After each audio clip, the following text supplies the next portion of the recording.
Hey guys, how's it going. आज इस video में मैं आपसे वो सारी चीज़ें शेयर करूंगा, एक ओवरव्यू दूंगा जिसको यूज़ करके मैंने फेसबुक एड अकाउंट्स को स्केल किया है 0 से 50,000 पर डे तक, मल्टीपल एड अकाउंट्स को। इनफैक्ट 0 to 30,000, 20,000, मतलब 0 से हमने बिजनेसेस को लॉन्च भी किया है, फनल्स को लॉन्च किया है और हम उसको इस लेवल तक लेके गए हैं। 14 निचेस में मैं अपनी केस स्टडीज डॉक्यूमेंट कर चुका हूँ अभी तक, और इंडिया में एक एड एजेंसी रन करता हूँ। बहुत बड़ी तो नहीं है, but yeah we are on our way to becoming the next big thing, and hopefully in the next few years we will be there. So आज इस वीडियो में मैं आपसे शेयर करूँगा कि वो प्रोसेस क्या है, एक ओवरव्यू दूंगा कि डिफरेंट इंग्रेडिएंट्स क्या होते हैं, डिफरेंट कंपोनेंट्स क्या होते हैं, जिसपे ये सक्सेस डिपेंड करती है कि आप किसी बिजनेस को ग्रो कर सकते हो, फेसबुक एड अकाउंट को स्केल कर सकते हो, of course with paid media. Okay, so first चीज़ ये बताऊंगा which is very important is, आप अपने माइंड में ना मैं ये समझा देता हूँ कि जिस तरह से मैं इसको अप्रोच करता हूँ, it has worked very well for me, beautifully for me, so may be it will work the same way for you also, hopefully. And हम किसी भी चीज़ को कम्प्लेक्स, अगर उसकी परसेप्शन कम्प्लेक्स होगी ना, कि हम उसको जब समझ रहे हैं वो हमें कम्प्लेक्स साउंड कर रहा है, या हम उसको परसीव कर रहे हैं टू बी वेरी कम्प्लेक्स, तो चांसेस बहुत हाई हैं that we will procrastinate on it, we will not take action on it. So simplify करना बहुत ज़रूरी है। जो भी चीज़ को हम सुन रहे हैं, समझ रहे हैं, सीख रहे हैं, इसका मतलब हमें उसकी इंटरप्रिटेशन जो हम हमारे मन में, हमारे दिमाग में बना रहे हैं, उसे सही से इंटरप्रेट करना बहुत ज़रूरी है, सिंप्लीफाइड तरीके से। तो मैं चाहता हूँ आज मेरे साथ साथ जो मैं समझाऊंगा, एक फ्लो चार्ट अपने माइंड में विजुअली बनाओ, और एक फ्लो चार्ट के थ्रू इस चीज़ को समझने की, विजुअली माइंड में इमेजिन करो और देखने की कोशिश करो। सो अगर फ्लो चार्ट पे सबसे ऊपर फेसबुक एड्स हम लिखते हैं, तो उसके नीचे डिफरेंट इंग्रेडिएंट्स आते हैं, डिफरेंट कंपोनेंट्स हैं जिसको यूज़ करके एक बिजनेस ग्रो करता है। तो वो सबसे पहला कंपोनेंट होता है media buying strategy. Second component होता है, फ्लो चार्ट की तरह विजुअलाइज करो, सेकंड होता है मार्केटिंग स्ट्रैटेजी, और थर्ड होता है बिजनेस एनालिटिक्स स्ट्रैटेजी। नाउ ये तीनों अलग अलग स्ट्रैटेजीज क्यों बोल रहा हूँ मैं, बिकॉज आपके अपने मेथड्स और एसओपीज हो सकते हैं जो आप पर्सनली यूज़ करना चाहते हैं, which is completely your choice, what ever suits you. But और भी कम्प्लेक्सिटी होती है, मैं झूठ नहीं बोलूँगा, ऐसा नहीं है कि बिजनेस में सिर्फ ये चीज़ें, but you know, the more you can make it simple to understand, the easier it will get for you to follow through the system. So this is how I approach it. Okay, पर इतना simple, actually अगर आप इसको simplified तरीके से lay down कर दो ना पूरे प्रोसेस को, तो चांसेस बहुत हाई है that you will stick through it, कि आप उसको इम्प्लीमेंट करोगे और उसको एग्जीक्यूट करोगे। सो सबसे पहले कंपोनेंट की बात करते हैं, media buying strategy. Media buying strategy के अंदर सब कंपोनेंट्स आते हैं। मैंने बोला था ना फ्लो चार्ट बनाओ, तो ये फ्लो चार्ट है, ठीक है। मीडिया बाइंग स्ट्रैटेजी के अंदर दूसरे सब कंपोनेंट्स आते हैं, और वो बताता हूँ कौन से होते हैं या कौन से इंपॉर्टेंट होते हैं।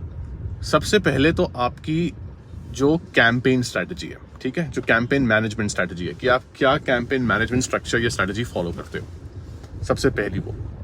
दूसरी होती है आपकी बजट ऑप्टिमाइजेशन, या आप टू पुट इट सिंपली आप बोल सकते हो कि मीडिया बाइंग ऑप्टिमाइजेशन या एड अकाउंट ऑप्टिमाइजेशन, ठीक है। ये होती है आपकी दूसरी कैटेगरी। सो मीडिया बाइंग के पर्सपेक्टिव से ये मेजरली आपकी ये दो सबसे इंपॉर्टेंट दो कैटेगरीज आती हैं। तीसरी कैटेगरी आपकी मीडिया बाइंग के अंदर आती है, अगर आप कोई third party attribution tool use करते हो, तो वो एट्रीब्यूशन वाली एक नई कैटेगरी बन जाती है। लेकिन that's honestly not always needed, but when you are spending a lot of money, you may require a third party attribution tool, and that's for later, so we are not going to talk about that specifically now. So हम media buying के अंदर ये दो categories पे ही काम करेंगे, और mostly 90% businesses को इसी तरह सिस्टमेटाइज करने की जरूरत होती है चीज़ों को, ठीक है। तो दो चीज़ें क्या थी, वापस बताओ, आप कैसे बताओगे, मैं बता देता हूँ। दो चीज़ें क्या थी मीडिया बाइंग के अंदर, पहली थी आपकी कैंपेन स्ट्रैटेजी, कि आप कैंपेन लॉन्च कैसे करते हो एक्सेट्रा, और मैनेज कैसे करते हो, और दूसरी होती है आपकी बजट ऑप्टिमाइजेशन या ओवरऑल ऑप्टिमाइजेशन स्ट्रैटेजी, ठीक है। मार्केटिंग स्ट्रैटेजी की जब बात करते हैं, तो उसके अंदर आती है सब कैटेगरीज। सबसे पहली कैटेगरी आती है उसकी कि आपकी एड क्रिएटिव की स्ट्रैटेजी क्या है, because the truth is advertising की गेम तभी आप जीत पाओगे जब आप अच्छी एड्स लिख पाओगे या कॉन्सेप्चुलाइज कर पाओगे और उसको एग्जीक्यूट कर पाओगे। और इससे पहले मैं भूल जाऊँ, एक बात बता देता हूँ यहाँ पे, अच्छी ऐड का मतलब ये नहीं होता कि फैंसी प्रोडक्शन, ये सोशल मीडिया है, ये टेलीविज़न कमर्शियल नहीं है, इस पे बहुत अलग तरह की एड्स काम करती हैं। जब तक आप बहुत बड़े एस्टैब्लिश्ड ब्रांड नहीं हो जाते, you may not be required to publish a lot of fancy production ads. So बिल्कुल ऐसी एड्स जो स्टैंड आउट नहीं करेंगी बट इंस्टेड ब्लेंड इन करेंगी. So it's a part of a marketing strategy process. ठीक है. So ad creative is one subcategory. Second subcategory under the marketing strategy comes your product's positioning. Okay, so how do you choose to position a product? If you, for example, if you're doing e-com, then how do you choose to define the USP, the UVP, the features, the benefits, etc. ये सारी चीजें.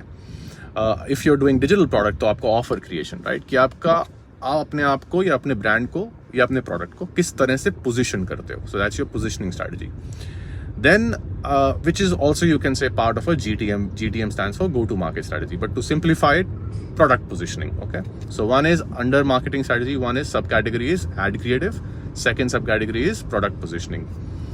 Third thing under the marketing strategy itself comes your brand's positioning, your overall brand's vibe. कि आप अपने पूरे एक जो overall vibe है ऑफ योर ब्रांड, उसकी किस तरह से एसोसिएशन क्रिएट करना चाहते हो लोगों के दिमाग में. क्या आप वन स्टॉप शॉप बनना चाहते हो? क्या आप एक स्पेसिफिक निच ब्रांड है जो एक निच प्रॉब्लम, एक निच एवेटार के लिए सॉल्व करता है, आप ऐसी पोजीशनिंग बनाना चाहते हो? क्या है वो क्लैरिटी, क्या है? तो आपकी टोन ऑफ वॉइस में एक क्लैरिटी दिखती है. If you know who you are trying to speak with in your marketing. So marketing strategy में ये 3 सबसे इंपॉर्टेंट चीजें होती हैं जो डिफाइन करनी बहुत जरूरी होती है. मीडिया बाइंग हो गया, मार्केटिंग हो गया. तीसरा, बिजनेस एनालिटिक्स. अब बिजनेस एनालिटिक्स इसलिए इंपॉर्टेंट है बिकॉज अल्टीमेटली एडवर्टाइजिंग क्यों करी जाती है? एडवर्टाइजिंग करी जाती है बिजनेस को ग्रो करने के लिए, और ये सारी चीजें ना एक दूसरे को फीड इन करती हैं. सो जो कैंपेन स्ट्रेटजी में हमें रिजल्ट मिलता है वो हमें ये बताता है कि हमें आउटकम देता है कि हमारा जो मार्केटिंग स्ट्रेटजी में आइडिया था एड लिखने का या प्रोडक्ट को पोजीशन करने का, वो कितना कामयाब हुआ, राइट? तो वो हमें एक फीडबैक की तरह हमारी मदद करता है media buying strategy. So media buying strategy comes out as a feedback for the marketing strategy, and whatever we do at the media buying and marketing strategy part, the business analytics gives us a feedback that how effective is that and how effectively is the business growing. So ये एक दूसरे को ये सारी चीजें feed करती हैं, और ये इसलिए बहुत इंपॉर्टेंट है इन सब की एक सबके लिए SOPs और अपना खुद का सिस्टम या स्ट्रेटजी होना बहुत जरूरी है ताकि आप इसको सिस्टमैटिकली मैनेज कर सको. बिजनेस एनालिटिक्स के अंदर जो हम जिस माइंडसेट से एक मेंटल मॉडल है जो हम फॉलो करते हैं वो ये है, अभी के लिए ये चेंजेस होते रहते हैं. देखो, because the reality is every time when I'm like, with every passing day even I'm growing and I'm just getting better. So when that happens, मैं अपनी चीज़ें अपने SOPs को भी अपडेट करता रहता हूँ because it's an ongoing process, right? There's always going to be a scope for improvement in anything and everything we do. अभी के लिए जिस बिजनेस एनालिटिक्स को जिस तरह से हम अप्रोच करते हैं वो होता है जिसको मैं बोलता हूँ NEMP method. Okay, NEMP is NC ROAS, E ROAS, monthly revenue projections, ठीक है, monthly estimated revenue. So MER, but not MER the typical MER, but जिसको efficiency rate भी बोलते हैं वो नहीं, but monthly estimated revenue. So projection एक तरह की. So NEMP, और P होता है POAS. POAS is profit on ad spend. So ये कुछ चीज़ें हैं जिसके लिए हमने सिस्टम्स बनाए हुए हैं, मतलब गूगल शीट्स बनी हुई हैं, और ये एक ऐसा प्रोसेस है जो ऑलमोस्ट वीकली हम विजिट करते हैं, मंथली हम विजिट करते हैं हर बिजनेस के लिए जिसको हम हैंडल करते हैं हमारी एजेंसी में या खुद के बिजनेस के लिए, जिसको हम फिलअप करते हैं और उसको फिर ट्रैक करते हैं और उसके अकॉर्डिंगली एक इन्फॉर्म्ड डिसीजन लेते हैं कि हमें किस रास्ते पे जाना चाहिए. NC ROAS is the reason why NC ROAS क्यों मैंने बोला स्पेसिफिकली इज बिकॉज हम कोल्ड ट्रैफिक को ट्रीट करते हैं. फेसबुक एड्स जब हम रन कर रहे होते हैं तो कोल्ड ट्रैफिक के लिए ही रन करते हैं. हम एग्जिस्टिंग ट्रैफिक से सेल्स के लिए, परचेजेस के लिए हम उस तरह अप्रोच नहीं करते हैं कोल्ड ट्रैफिक को, क्योंकि जब हमने ऑलरेडी पैसा स्पेंड कर दिया है to convert one person who did not know us now into a paying customer, तो फिर सेंस नहीं बनती मैं उसी पे बार बार क्यों पैसा स्पेंड करूँगा. तो मैं बाकी मार्केटिंग चैनल्स को एग्जीक्यूट करने की कोशिश करूँगा, जैसे कि SMS मार्केटिंग हो गया, ईमेल मार्केटिंग हो गया, टेली कॉलिंग हो गया, ऐसी चीज़ें. सो कोल्ड ट्रैफिक के लिए हम प्राइमरीली फेसबुक एड्स को अप्रोच करते हैं. NC ROAS is new customer ROAS. उससे हमें पता चलता है कि हमारी एडवर्टाइजिंग कितनी इम्पैक्टफुल है, कि जो मैं एडवर्टाइजिंग कर रहा हूँ उसमें कितना दम है, क्योंकि कोल्ड ट्रैफिक को कन्वर्ट करने के लिए हम एड्स रन करते हैं। कभी कभी रीटारगेटिंग वगैरह कर लेते हैं जब कोई स्पेशल ओकेजन होता है, जैसे होली आ रहा है फॉर एग्जांपल, अभी आ रही है, तो अगर मुझे उसके लिए कोई प्रमोशन रन करनी है तो उन केसेस में मैं रन कर दूंगा हफ्ते के लिए, 2-4 दिन के लिए एग्जिस्टिंग कस्टमर्स को रीटारगेट करके, बट यूजुअली हम नहीं करते।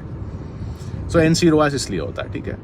दूसरी चीज़ जो मैंने आपको बताई वो eROAS. EROAS is ecosystem ROAS. So how do we look at eROAS is कि एंड टू एंड मेरा रोआस क्या हुआ, कि अगर मेरा एनसी रोआस फॉर एग्जांपल 1.5 है, बट हो सकता है कि मेरा ई-रोआस इकोसिस्टम रोआस में बिकम 2.5 अगर मेरे पास एक प्रोसेस है जो लाइफ टाइम वैल्यू पर कस्टमर पे सही से काम करता है और ट्राइड एंड टेस्टेड है, जिससे मेरे एग्जिस्टिंग कस्टमर्स जो हैं वो वापस आके मुझसे और चीज़ें खरीदते हैं। तो जब वो होता है तो मेरा पूरा and to and ecosystem ROAS मुझे दिखता है। और दूसरा रीज़न ये है इकोसिस्टम रोआस मेजर करने का, कि हो सकता है कि कल को आप बिजनेस जब आपको ग्रो करे तो आप सिर्फ एक मार्केटिंग चैनल पर डिपेंड ना करो। हो सकता है आप ईमेल से भी मार्केटिंग कर रहे हो, ईमेल मार्केटिंग, आप हो सकता है गूगल या यूट्यूब जैसे दूसरे एडवर्टाइजिंग प्लेटफॉर्म्स को यूज़ करके भी ट्रैफिक जनरेट कर रहे हो। तो आपको पता होना चाहिए कि एंड में सीधा सा नंबर ये होता है, it's actually as simple as this, कि आपने मार्केटिंग में कितना पैसा लगाया और आपने एंड में कितना रेवेन्यू जनरेट किया। सीधा सा नंबर है। तो मार्केटिंग में मतलब कुछ भी मार्केटिंग, सो हो सकता है Facebook is a part of it, right. So हो सकता है यूट्यूब, हो सकता है गूगल, हो सकता है और 10 चीज़ें आप करोगे। एसएमएस मार्केटिंग, हो सकता है आपने कोई पीआर स्टंट किया, हो सकता है आपने किसी सेलिब्रिटी को हायर कर लिया, किसी इन्फ्लुएंसर को हायर कर लिया, व्हाटएवर, डिफरेंट तरह की मार्केटिंग स्ट्रैटेजीज आप कर सकते हो। तो इसीलिए ई रोआस, कि मेरा पूरा मेरे बिजनेस में इकोसिस्टम में कितना रोआस किया उस महीने, कि मैंने Facebook ads different marketing channels पे कितना स्पेंड किया और अल्टीमेटली मेरे बिजनेस में टोटल कितना रेवेन्यू आया, including new customers and repeat buyers, right. So it gives us a very good idea कि हमें किन स्ट्रैटेजीज पे ज़्यादा बेटर काम करने की, मेहनत करने की ज़रूरत है। तीसरी चीज़ है MER is like it's self explanatory, कि हमारा एस्टिमेटेड रेवेन्यू हमें क्या लग रहा है कि अगर हम इतने से बजट इंक्रीज करेंगे as per the current NC ROAS and E ROAS, तो हमारा कितना रेवेन्यू ओवरऑल इंक्रीज हो सकता है। तो उस पर प्रोजेक्शन करके फिर हम एक स्केलिंग पाथवे बना लेते हैं कि अच्छा चलो अभी इतना बजट स्केल करेंगे, एड्स पे इतना पैसा लगाएंगे, इसलिए ये मैट्रिक ज़रूरी है। और फिर पोआस इज बेसिकली प्रॉफिट की। अभी तो मैंने ROAS is not profit, right, ROAS is just revenue, लेकिन पोआस भी पता होना ज़रूरी है कि मैंने इतना पैसा डाला, इतना निकाला, लेकिन एंड में मेरे पास प्रॉफिट कितना बचा। तो वो जो एड स्पेंड पे प्रॉफिट है वो पता होना बहुत ज़रूरी है, इसलिए पोआस। सो एक मेंटल क्लैरिटी दे देता है हमें ये अप्रोच जो मैंने आज आपसे शेयर करी है। इस तरह से हम इसको अप्रोच करते हैं। रीकैप दे देता हूँ, फ्लो चार्ट की तरह इमेजिन करो। सबसे ऊपर अगर मैंने लिखा कि बिजनेस ग्रोथ या फेसबुक एड्स फॉर एग्जांपल, तो नीचे मैंने उसके नीचे मैंने लिखा 3 मैंने कैटेगरीज बनाई। Category 1 is media buying strategy, category 2 is marketing, category 3 is business analytics. Media buying के अंडर आती है कैंपेन स्ट्रैटेजी एंड साथ में मेरे आती है ऑप्टिमाइजेशन स्ट्रैटेजी। मार्केटिंग के अंडर आती है ad creative strategy, product positioning and brands positioning. So ये 3 स्ट्रैटेजीज। और बिजनेस एनालिटिक्स के अंदर आती है नेम्प, राइट, और नेम्प मैंने आपको बता दिया क्या है। सो ये इस तरह से हम पूरे गेम को अप्रोच करते हैं और इसी तरह से हम सिस्टमैटिकली बिजनेस को ग्रो कर पाए हैं। मीडिया बाइंग सिंपल इसलिए रखते हैं और 1 कैंपेन स्ट्रक्चर फॉलो करते हैं, और इसलिए करते हैं ताकि हम बाकी चीज़ों पे काम कर पाएँ। जैसे मैंने आपको समझाया कि हमारे पास एक मेंटल कैपेसिटी हो बाकी चीज़ों पे ध्यान देने की, क्योंकि हमें पता है कि सीक्रेट एड्स मैनेजर से बाहर काम करने में है, राइट, उसके अंदर कोई सीक्रेट नहीं है।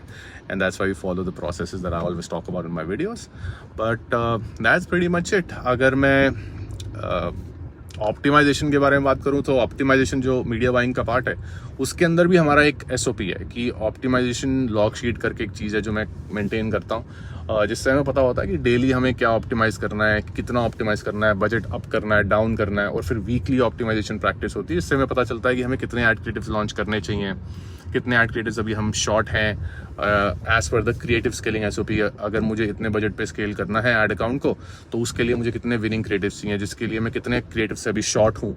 तो क्रिएटिव फर्स्ट, बजट लेटर, इस मेंटालिटी से हम काम करते हैं। लेकिन इस तरह से हम पूरे सिस्टम्स को ऑर्गेनाइज करके चलते हैं, जिसके वजह से बिजनेसेस ग्रो कर पाते हैं और अभी तक कर पाए। और ऐसा नहीं है कि सिर्फ ग्रो ही करते हैं, ऑफकोर्स फेलियर सब एक्सपीरियंस करते हैं, और I would be lying if I said that you know all my shots are a home run.